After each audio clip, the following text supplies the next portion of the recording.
नमस्कार, बहुत स्वागत है आपका न्यूज़ 18 के डिजिटल प्लेटफॉर्म पर। मैं हूं प्रशांत कटारे और बात प्रधानमंत्री नरेंद्र मोदी के इजरायल दौरे की, जिसका इजरायली प्रधानमंत्री बेंजामिन नेतन्याहू भी बेसब्री से कर रहे हैं इंतजार।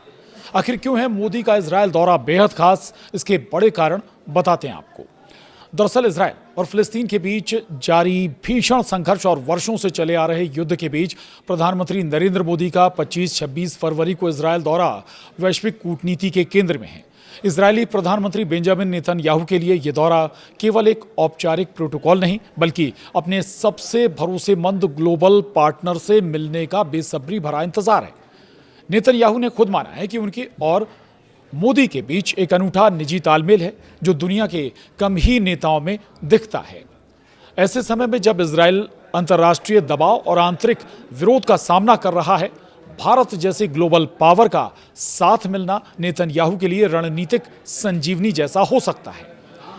इधर युद्ध के चलते इजरायल इस समय अंतर्राष्ट्रीय मंचों पर काफी दबाव और अकेलेपन का सामना कर रहा है। कई यूरोपीय देशों और वैश्विक संगठनों के रुख के बीच दुनिया के सबसे बड़े लोकतंत्र के नेता का इजरायल आना नेतन्याहू के लिए एक बड़ी कूटनीतिक जीत है।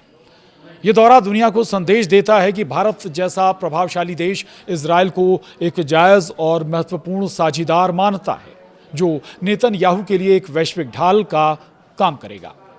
वहीं घरेलू विरोध के खिलाफ दोस्ती का सहारा अगर हम कहें तो नेतन्याहू को मिल रहा है। नेतन्याहू इस समय इजरायल के भीतर भी जनता के गुस्से और राजनीतिक विरोध का सामना कर रहे हैं। ऐसे में प्रधानमंत्री मोदी के साथ उनकी तस्वीरें और मोदी का नेसेट यानी संसद में प्रस्तावित भाषण इजरायली जनता को यह संदेश देगा कि उनके प्रधानमंत्री के पास दुनिया के सबसे लोकप्रिय नेता का समर्थन है।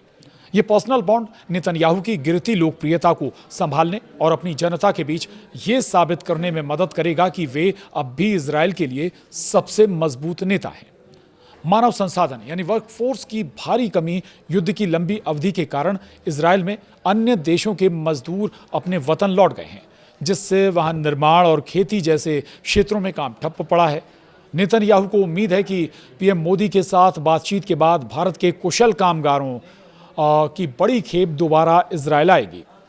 अभी भी वहां बड़ी संख्या में भारतीय काम कर रहे हैं और इजरायल इस वर्कफोर्स को और बढ़ाकर अपनी अर्थव्यवस्था को पटरी पर लाना चाहता है।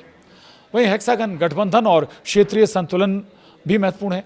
नेतन्याहू मध्य पूर्व में हेक्सागन ऑफ अलायंस 6 देशों का गठबंधन बनाने की योजना पर काम कर रहे हैं। इसमें भारत की भूमिका सबसे अहम है।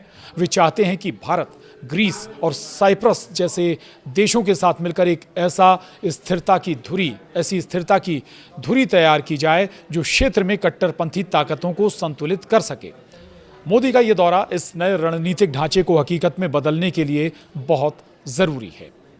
वहीं मिशन सुदर्शन और डिफेंस का नया दौर भी देखा जा सकता है। तो इजरायल और भारत अब केवल हथियारों के खरीदार, बेचने वाले नहीं रहे, बल्कि को डेवलपर बन गए हैं। नेतन्याहू को इंतजार है कि मिशन सुदर्शन के तहत भारत और इजरायल मिलकर अगली पीढ़ी के एयर डिफेंस सिस्टम और लेजर हथियारों पर काम शुरू करें। इजरायल अपनी सबसे एडवांस तकनीक भारत के साथ साझा करने को तैयार है, जो युद्ध के समय में दोनों देशों की सुरक्षा को अभूतपूर्व मजबूती प्रदान करेगा। तो प्रधानमंत्री नरेंद्र मोदी का इजरायल दौरा वाकई बेहद खास होने वाला है। इंतजार खुद बेंजामिन नेतन्याहू को है और इससे जो संबंध है न केवल दोनों देशों के बीच, बल्कि हम ये कहें कि बेंजामिन नेतन्याहू और प्रधानमंत्री नरेंद्र मोदी भी अच्छे तरीके से कनेक्ट करते हैं। इसका फायदा दोनों देशों को मिल सकता है। बहरहाल आज के इस वीडियो में इतना ही। नमस्कार।